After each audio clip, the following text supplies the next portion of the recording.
CM योगी को खुलकर काम करने की आज़ादी कौन नहीं देना चाहता? क्या योगी आदित्यनाथ पर आज़ादी से ज़्यादा पाबंदी लगाई जाती है? क्या सीएम योगी की लोकप्रियता से किसी को डर होता है? योगी को पसंद करने वाली जनता क्यों कहती है योगी अगेन? 2017 में जब सीएम योगी आदित्यनाथ बने तो मीडिया नया मोदी, मोदी से तेज या दूसरा मोदी कहने लगी, लेकिन अचानक ये खबरें टीवी से गायब होने लगी। ऐसा क्यों? कहा गया कि बीजेपी आलाकमान ऐसा नहीं चाहता, इसमें मोदी की छवि को नुकसान होगा, इसीलिए योगी टीवी पर से धीरे धीरे कम होते गए और फिर वो काम में लग गए और मीडिया का ध्यान कहीं और लग गया। सीएम योगी के शुरुआती 6 महीने 5G की तरह थे, लेकिन धीरे धीरे वो नॉर्मल होते चले गए। विशेषज्ञ मानते हैं कि योगी पे नज़र रखी गई और उन्हें कंट्रोल करने की पूरी कोशिश की जाती रही। अगर ऐसा नहीं किया जाएगा तो योगी से बीजेपी में ही कुछ बड़े नेताओं को दिक्कत हो सकती थी।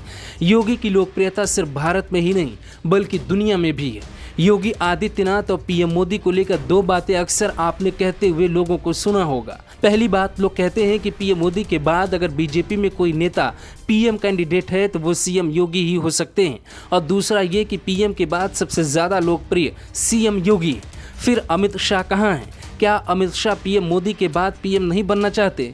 जब तक ये बात साफ नहीं होगी तब तक योगी का रास्ता भी साफ नहीं होगा। दिक्कत कहाँ है, अब आपको ये समझाते हैं। सीएम योगी खुद में काबिल हैं और संघर्ष करके यहाँ तक पहुँचे हैं। लगातार 5 बार सांसद रहने के बाद उन्हें मुख्यमंत्री बनने का मौका मिला, लेकिन उन्हें 2 डिप्टी सीएम के साथ काम की जिम्मेदारी क्यों दी गई?